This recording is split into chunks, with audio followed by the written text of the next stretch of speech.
um, after the prayer break, so we will try to speed up a little bit to catch it in time as according to the program. I just would like to share with you some background information regarding bioelectrical impedance analysis that could be a helpful tool to assess fluid accumulation.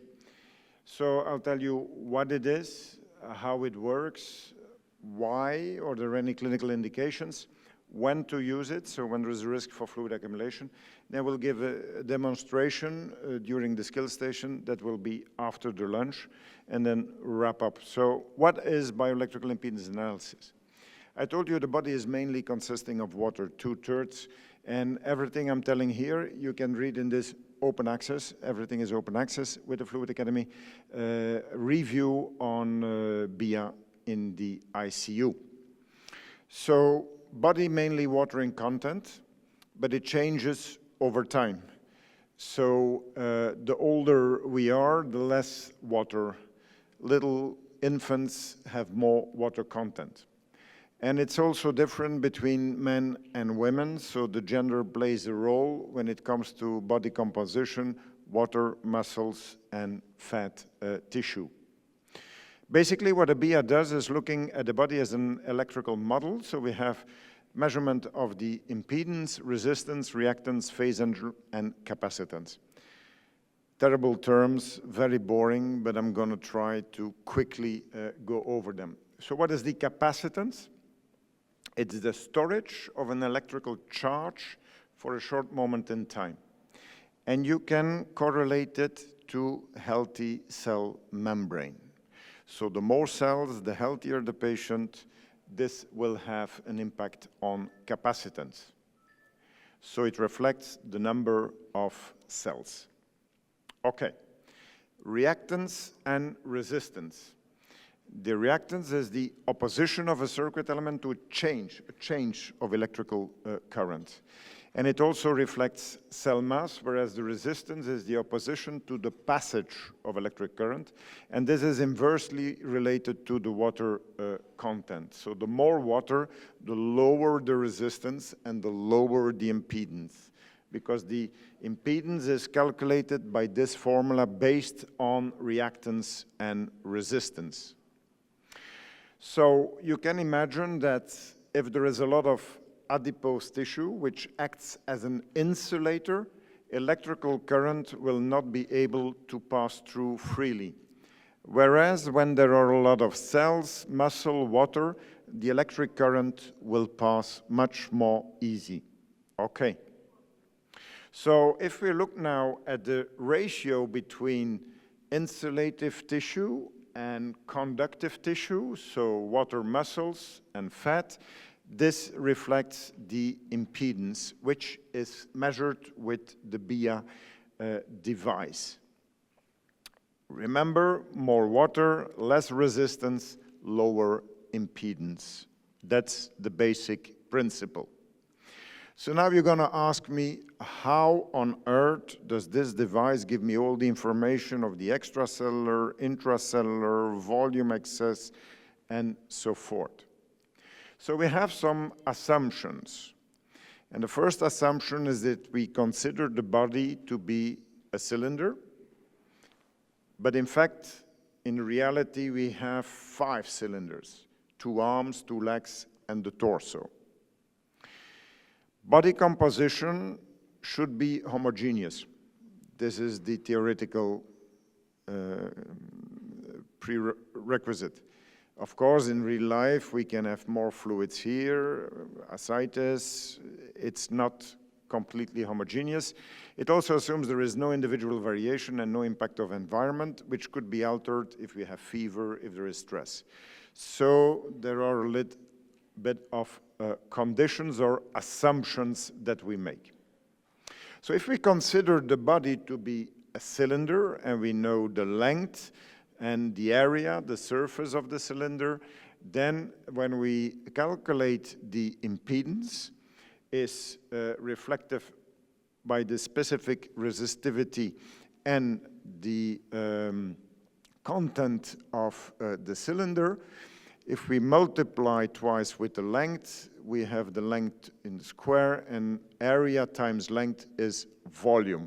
If we put the volume on the left, then you can see in the formula with the impedance, we can calculate the volume of the cylinder, okay, between the start and the stop of the electric current. So the 5 factors that are really critically and important and should be correct in order to have a correct measurement is the measurement itself should be done correctly, the height of the patient, the weight of the patient, the age, and the gender. As I told you, that these are all important factors affecting bioelectrical impedance analysis. So this should be correctly. So the extracellular water that can be measured is the water outside the cell membrane, intracellular majority inside the cell membrane, extra and intra forms the total body water, and then you can go more in detail like the soft lean mass with the protein, or the lean body mass is the body weight minus the body fat, or you have the complete body weight, which is the lean body mass with the body fat. But basically, total body water, extra intracellular water is important, and the ratio. Most of the fluid is in the cell, so the ratio is below 1 and should be around 0.6, 0.8. If this ratio changes, if it decreases, it can decrease by an increase in intracellular water, and this is you see in heart failure, liver failure, renal failure patients. If the ratio increases, and in critically ill, it's usually an increase in the extracellular water, is the capillary leak, it's the second and third space edema, or it can increase due to a decrease in intracellular water, but this is generally due to osmotic factors. So remember, the ratio important usually is 0.6. When it increases, it's a sign of capillary leak. So ideally, any BM measurement to be used in the ICU should have 8 electrodes on the left side, on the right side, 2 on the hand, 2 on the feet, and you have a current electrode, the red one, and the black one is capturing the voltage at that point. We use different frequencies from 550 to 200 kilohertz, and you can see at the high frequency, the current will pass through the cells, okay?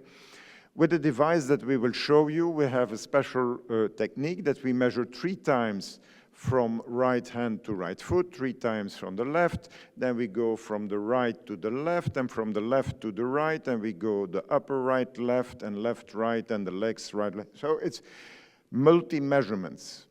Why? In order to have a robust average that is repeatable. So if you do a measurement or you do it, after 5 minutes, you have the same results. Because otherwise, if you only do right, if you only do one frequency, you're going to get lost in critically ill patients. The other thing is that I told you about the frequency passing the cell membrane. Normally, there is more intracellular water than extracellular. Intracellular is the cells, the healthy membranes. When the current passes through the cells, there is a delay, okay? And in an unhealthy situation with a lot of water, there is no delay. This delay is called the phase angle. So the more cells, the more delay, the higher the phase angle, and the better the nutritional status of your patient. So the phase angle is also an important parameter. The pitfalls is that the patient should not move during the measurement. The position of arms and legs should be correct, and we will do this with a healthy volunteer. The legs must not touch. Maybe you need to put a cushion in between. The electrodes should be correctly placed. You could inverse the current and voltage electrodes, and you must not touch the patient, because otherwise the current also goes through the examiner, and you will have erroneous results. So why is it important, the clinical applications? And is it valid in the ICU? Because usually we know this from the fitness device where you stand on a weighing scale and you get all this information, but this device is more robust to be used in critically ill patients. This is a case, a patient after 5 days has a positive cumulative fluid balance 5 liter, and we see is fluid accumulation syndrome. lung water is increased, PF ratio is low, abdominal pressure probably also increased, and the cumulative fluid balance is plus 5 liters, the volume excess with the BIA, and 4.9 corresponds to the 5 liter that the nurses have calculated. So we checked for fluid accumulation. There are B lines in the lungs, so we think this patient is at risk, okay, is hypoxic, and the lungs may be critical. So we do the PAL treatment, so the high PEEP, the hypertonic albumin, and the furosemide, continuous drip, and you see by doing that, removing the fluids, the next day the chest X-ray is cleared. There are studies just using PEEP or is able to remove, but as soon as you remove the PEEP, the lungs are flooded again. So lung water improved, and we see that the cumulative fluid balance, or the volume excess with the BIA, has nicely decreased and corresponds to the clinical picture, which is fluid removal. Over the next days, we see the diuretics did not have an effect, and we switched to CVVH and continuous ultrafiltration, which also gives her extra information on the intravascular and extravascular fluids. And this could be interesting for calculating the volume of distribution when we're doing target therapeutic drug monitoring for antibiotics, looking at the volume of distribution, PK/PD. And some of the devices also give information on dialysis efficiency. You can calculate actually the KT over V. You can visualize the change in extracellular water by removing from 23 to 20, and this is exactly corresponding to the ultrafiltration you performed. And you can visualize patient going from the edematous to the normal state. So it gives us information. Question is, ECMO patients, would it work there? So this is a patient with myeloid leukemia, got a stem cell transplant, and she gets a white chest X-ray due to pneumocystis. Now it's called Yerovecki pneumonia, yeah? That's the NCMV. And you can see here, she was put on ECMO, positive fluid balance 27 liters. So it's a bit questionable, is this still correct? Where are the fluids going, the losses? If you look at the BIA measurement, it gives a volume excess of 10 liter, okay? So it corresponds to the cumulative fluid balance. On the ECMO, capillary leak, fluid accumulation, CVVH, ultrafiltration, and you see going back to the initial status. This is the intravascular fluids with ECMO CVVH. The extravascular fluids, you can see the evolution. And this device also gives the hematocrit, and we can learn how exactly it gives the information. But you can see with the fluid accumulation, you have hemodilution, and the hematocrit will drop. You can chart it, you can see the evolution of the total body water, extra and intracellular. And you see here, intracellular is higher than extracellular, normal. But at some point you see inversion, and extracellular becomes higher due to the capillary leak. And if you look at the volume excess with the BIA, it kind of corresponds to the fluid balance that the nurses calculate if you do a layover of the values. So it corresponds to clinical information. And if you look at the capillary leak index, so the extra intracellular water, you can see with the ECMO that it becomes 1.3. So it's very positive, very leaky. And after the ultrafiltration, it gets back to normal. So you do something and you see the effect on the measurement. And ECMO patients are especially prone to fluid accumulation because they have maybe heart failure, kidney injury. They get a lot of fluids. They have the capillary leak because of the inflammation of the extracorporeal circuit. So, also in COVID patients, yes, it can work. So this was one of the early COVID patients. The computer calculated 64% attainment of the lungs. And then you see the evolution, white chest X-ray, abdominal pressure increasing, cumulative fluid balance, 7 liters, PICO, increase in lung water. So the typical picture of a COVID patient, positive and leaky. At some point, patient got better, with restrictive fluids and had a PF ratio with tracheostomy and 2 liters of oxygen, ready for discharge. And then suddenly, out of the blue, 24 hours later, we had again 2 white lungs. And you can see that we had to decide to put her on VV ECMO. You can see the cannula there. This is to show the intra-abdominal pressure. And this is to show the management we did in that COVID patient with the BIA device to guide fluid management. Patient was put on CVVH with ultrafiltration, body weight plus 6 kilos, fluid balance, you can see plus 9 liters at some point, and the BIA volume excess plus 10. It's the same signal, so increase in body weight, increase cumulative fluid balance, increase in volume excess, and again, ECMO and CVVH. And you see here the overlay of the BIA measurement volume excess corresponds to the calculation of the fluid balance. And same normal ratio and capillary leak over there with the ECMO, and then normalizing again. And the extra intracellular ratio, you see it becomes positive and greater than 1. You can also have the information on the intravascular, extravascular fluids and see the impact, as well as the interstitial fluids, which could be interesting to start hyperoncotic albumin, and the hematocrit value needs to be validated with a lab, but it's an interesting sign. With the ECMO, the patient developed hypernatremia, and then with the CVVH, it's ideal to get metabolic control. Homeostasis for electrolytes and acid base, because we know that sodium overload may even be worse than fluid overload. With this treatment, the CT scan improved and the patient was discharged. So the question is, when should you use this kind of device? What does the literature say?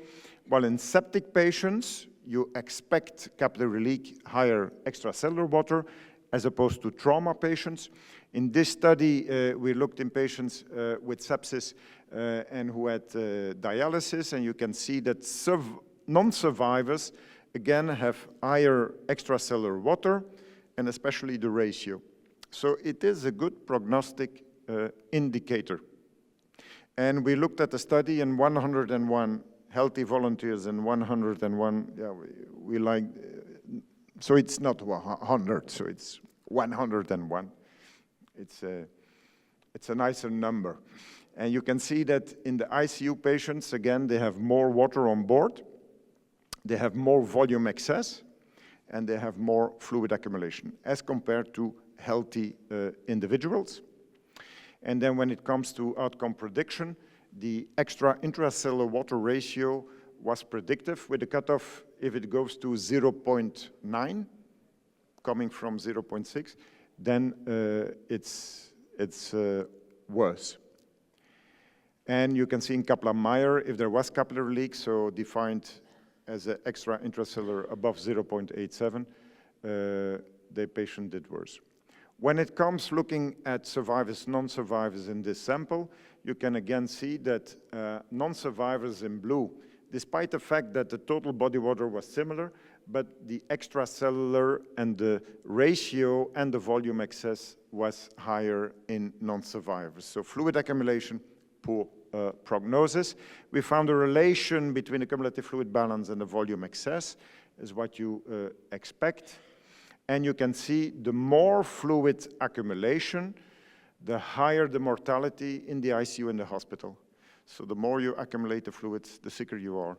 And this was fluid accumulation measured with BIA.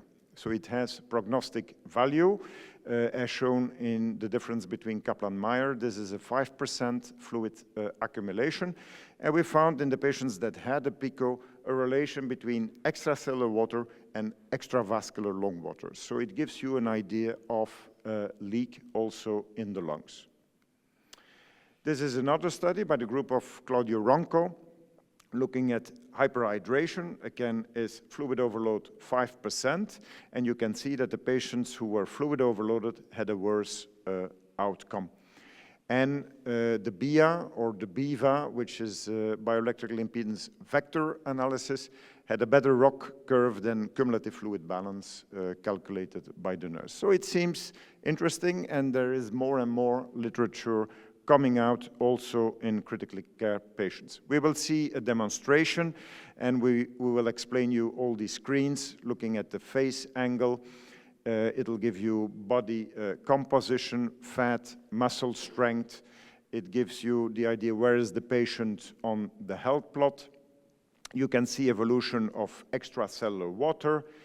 You can have other information, kidney function, total body minerals, the intra and extravascular fluids, the partitioning, which could be interesting in the future. You can see the evolution of, this is the extravascular water. And then you can look at the 5 cylinders. So the arms, the torso, the legs. And you can measure the right arm, the right leg, the left arm, the left leg, to see where is the fluid accumulation. Is it in the torso? Is it lung water? Is it other types of fluids? And per arm, you can really find all the information. I'm just going quickly through it. We will show it in the case, and you can get a full report, a PDF, to go to the patient files. So to wrap things up, are we ready for BIA in critically ill patients? I don't know, I cannot see in a glass bowl, but I think it makes sense to use it to avoid global increased permeability syndrome, looking at the capillary leak, looking at the volume excess.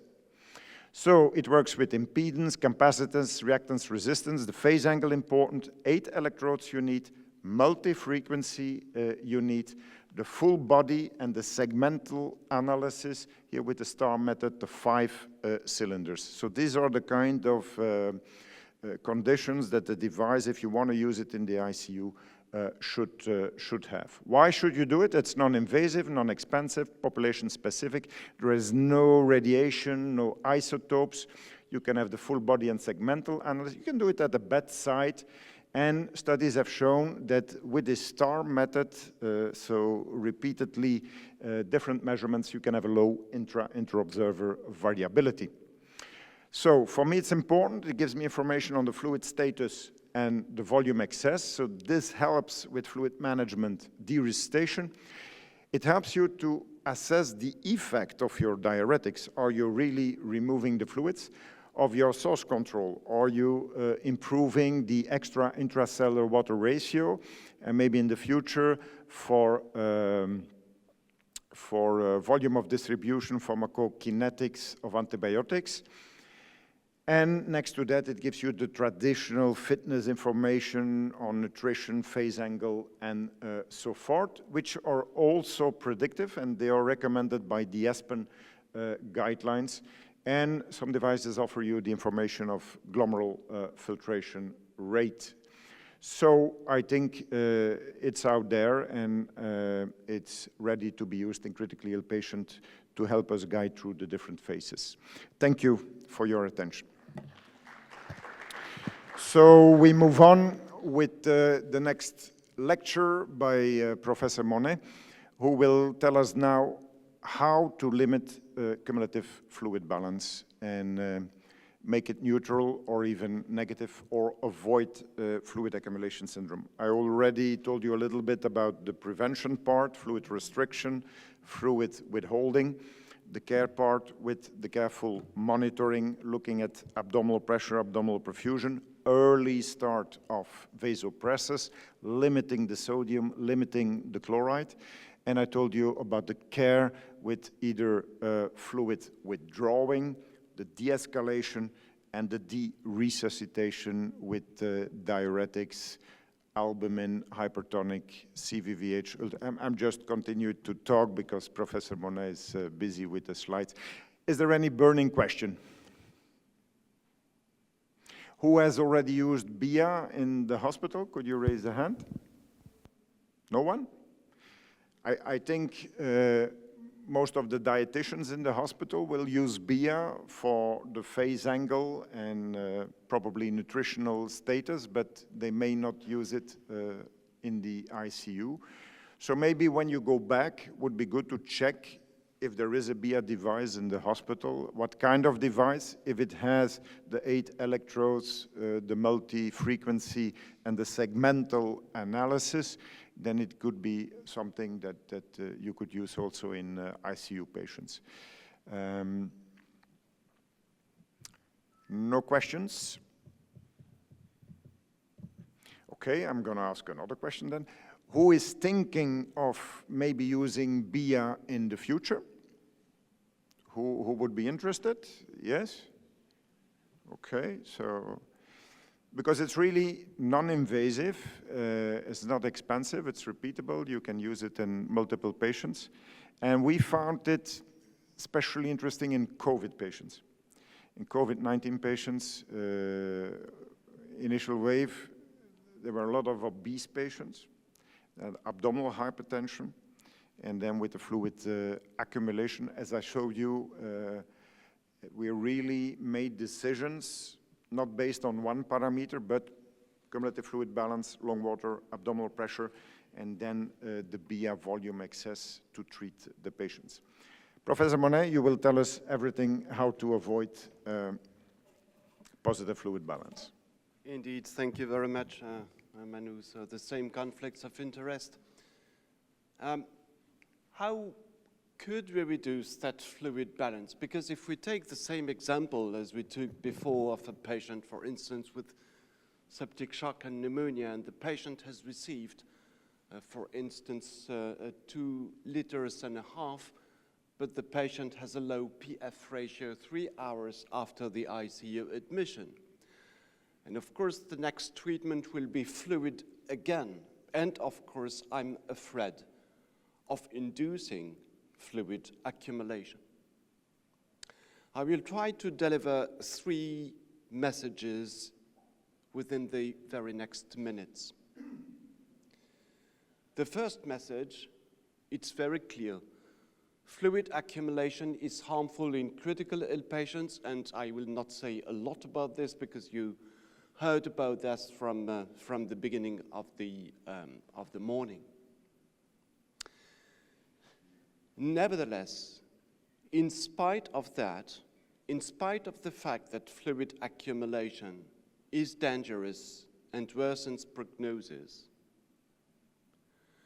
all the RCTs that have attempted to reduce the fluid balance have been negative. Despite of these negative studies, I will try to show you, and it's my second message, that reducing the fluid balance, it's possible, provided it is active and provided it is personalized. What do I mean? This fluid balance, as you heard from Manu Malbrain in his first talk, is made of the fluid you give for resuscitation, sometimes at the optimization, stabilization phases, and the fluids you may remove at the evacuation phase. That's the ROSE concept. One word about fluid resuscitation, initial fluid resuscitation. If you follow the rules of the Surviving Sepsis campaign, you should give 30 milliliters per kilogram within the first hours in all the patients. Adapt only to the weight of the patient. I would rather suggest to use an individualized approach, as we suggested, for instance, in this position paper with Jean-Louis Vincent last year. No single formula. Why? Obviously, this initial fluid infusion in septic shock is for compensating relative hypovolemia due to venous dilation and absolute hypovolemia. But it is obvious that the degree of hypovolemia is not the same in all the patients, and especially absolute hypovolemia. Absolute hypovolemia cannot be the same in a patient with community-acquired pneumonia and a patient with abdominal sepsis with peritonitis. It must be different. This 30 milliliters per kilogram rule cannot work for all the patients, obviously. And indeed, in that very simple study, we tested in a large population of septic shock patients the volume required to eliminate fluid responsiveness.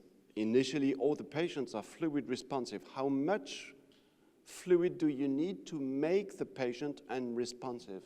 And you see that, of course, it depends on the source of sepsis. And of course, it's higher in abdominal sepsis. Very interestingly, the average volume needed at this initial phase is 30 milliliters per kilogram. But that's the median. It means it's too much for half of the patients and not enough for half of the patients. The paper is not published. It's under review now. So one size does not fit all once again. Nevertheless, you see that after 10 milliliters per kilogram, almost all the patients are still preload responsive after this initial fluid bolus of 10 milliliters per kilogram. So I would suggest giving 10 milliliters per kilogram. It means roughly, let's say, 500 mL, 1 liter, and then assess fluid responsiveness again and give fluid if the patient is responsive. Indeed, a first way to reduce this cumulative fluid balance, the area under the curve, is to avoid the administration of ineffective fluid. It means, again, assess preload responsiveness, as we said before. Fluid responsiveness assessment is basically for avoiding ineffective fluid infusion. And by the way, it has been demonstrated that if you do so and early in the course of septic shock, you decrease the fluid balance. It has been demonstrated by these studies here on the screen. For instance, this one, they assessed fluid responsiveness very early from the emergency room with passive leg grazing and showed that indeed this attitude reduced the cumulative fluid balance. Testing preload responsiveness indeed reduces the area under the curve. The second way would be to increase the efficacy of fluid. What do I mean? It could be by considering early norepinephrine infusion. Why? Indeed, the second treatment received by the patient, if fluid is not effective, will be norepinephrine. But the question is, when should we start norepinephrine? Should it be now or after 30 milliliters per kilogram, or after 1 or 2 more liters of fluid? After the completion of fluid resuscitation or earlier? It's not the same, because indeed, when you give norepinephrine, basically, as you know, it is for increasing the arterial pressure. That's the first reason why you give norepi, because it fixes the alpha receptors of the arteries. But there are also alpha receptors on the veins. And by giving norepinephrine, when it fixes the alpha receptors of the venous reservoir, it constricts this venous reservoir, increasing the efficient stressed blood volume. Venous constriction exerts a fluid-like effect. It increases this mean systemic pressure, the upstream pressure of venous return. It's like giving a fluid bolus, a fluid-like effect. And indeed, it has been demonstrated here in pigs that when you increase the dose of norepinephrine, you increase this mean systemic pressure. In patients with septic, it may be even more than that, and we confirmed it in patients with septic shock. I missed showing the slide. Not only it's an additive effect as if you gave fluid, but it's more than that. Once you have started norepinephrine, once you have started it early, the venous reservoir is constricted, and so the next fluid infusion should be more potent. It will not dilute in a very dilated venous territory. It will occur in a constricted venous territory, and it should increase mean systemic pressure more. It should be a synergic effect. And indeed, we showed that in this study where you see the pseudo-fluid challenge passive leg grazing increased mean systemic pressure more at a higher dose of norepinephrine. This suggests that we should give norepinephrine early to avoid fluid infusion, to reduce the fluid balance. Does it really decrease the fluid balance? In this meta-analysis, it's under review, be careful, it's not published, we showed that considering the 10 studies and almost 5,000 patients where this early norepi infusion has been tested, this reduced mortality significantly and reduced the fluid balance. It's only a meta-analysis, and it should be confirmed in a large RCT. That's all what we have at the moment, but suggesting that early norepi infusion is beneficial. Do not wait fluid resuscitation completion before considering fluid infusion. Again, in which patients? Not the same in all the patients. We suggested in this position paper with Daniel de Backer that, of course, early norepi should be considered in patients with deep hypertension, life-threatening hypertension, in patients with a strong vasodilation, as suggested by the low diastolic pressure, or a high diastolic shock index, you know, this ratio of heart rate over DAP. And, of course, consider it in patients with a high risk of fluid overload. Not the same in all the patients. Day one, soft tissue necrosis, very strong septic shock in patient with calcic inhibitors, and a very low diastolic pressure and a high DSI, diastolic shock index. Start norepinephrine early in a less severe patient just with urinary sepsis, diastolic blood pressure which is higher, diastolic shock index lower, perhaps start fluid before starting norepinephrine. Not the same in all the patients. A good way to reduce fluid balance would be to have some warning indices, some variables around the patient telling you that this patient is at risk of fluid accumulation, And for this, you may consider different variables. Of course, it may be the weight of the patient, it's not very specific, the total fluid balance that you should measure every day in your patients. Perhaps it can be the PF ratio, it's not very specific of fluid accumulation, it's also due to lung condensation. The CVP, which is very helpful for this purpose, the lung water that you may measure with transpulmonary thermodilution, and perhaps a VIX score, we will speak about that this afternoon. I mean, indices that tell you this patient is at risk. The worst you could do would be to have none of these indices, to consider no index warning about fluid accumulation. Again, it's not the same in all the patients. A patient with lung water just above 10, CVP not very high under ventilation, you may give fluid again, but not in a patient with a very high lung water, a very high lung permeability, with a very high CVP. Not the same in all the patients.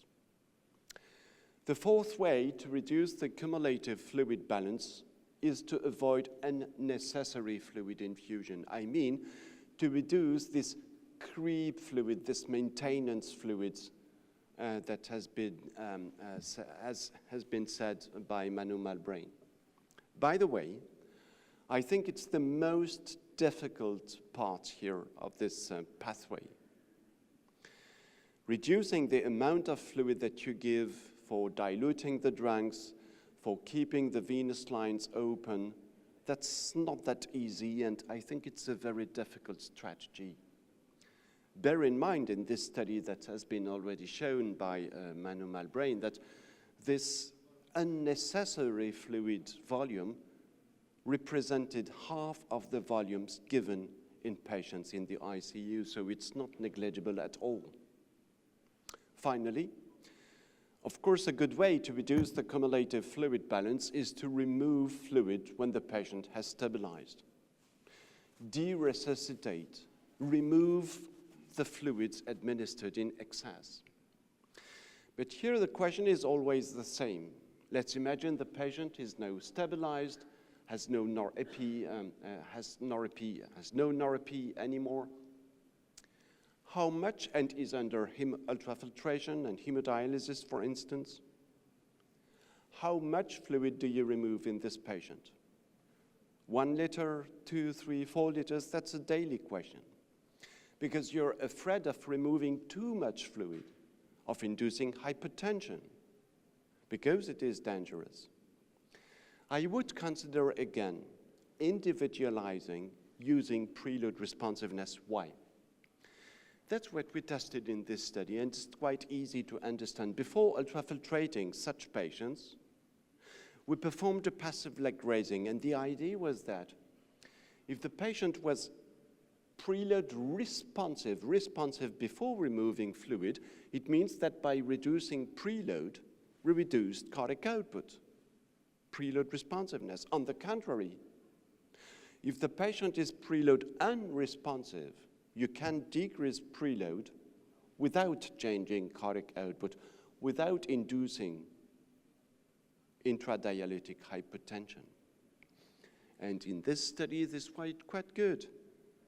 Patients with intradialytic hypertension were preload responsive, had a positive passive leg raising before ultrafiltration. So a good way to make ultrafiltration safe should be to assess preload responsiveness to check the patient is unresponsive.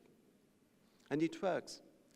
In this study that has been quite recently published by another French team, they managed ultrafiltration, fluid removal, by testing preload responsiveness. The protocol is a bit complex because, of course, there are many things to take into account, but eventually they showed that this strategy with a safe fluid removal guided with passive leg raising led to a lower fluid balance at 72 hours, and even more, it induced not any hemodynamic instability, at least not more than conventional strategies. So it works, you see, when patients are randomized.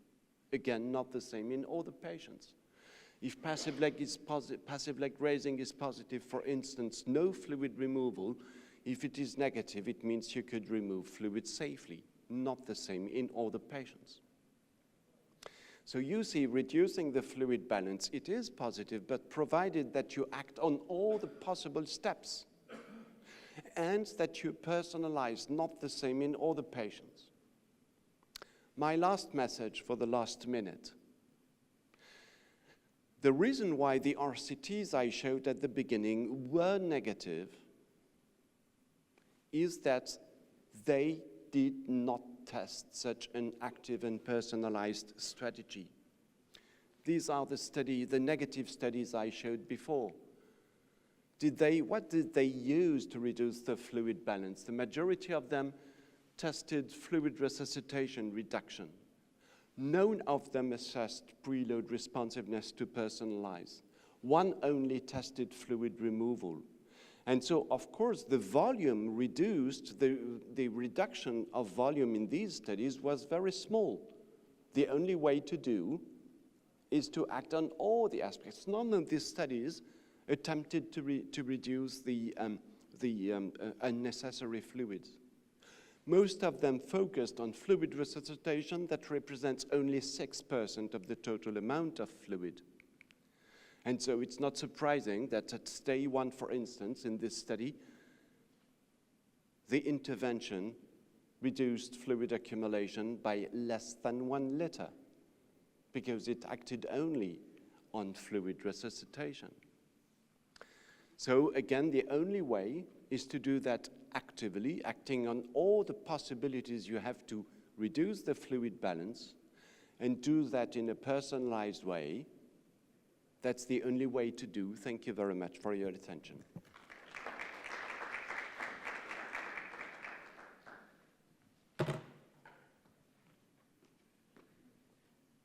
Thank you so much, Xavier. I think because we are running a little bit over time, unless there is a burning question, I would finish the session now so we can have the lunch break and we can discuss that. So normally we would be back in 20 minutes, but I think we need a little bit longer lunch break. When will we start again? 2 o'clock? Okay, perfect. Enjoy the lunch and see you all back at 2.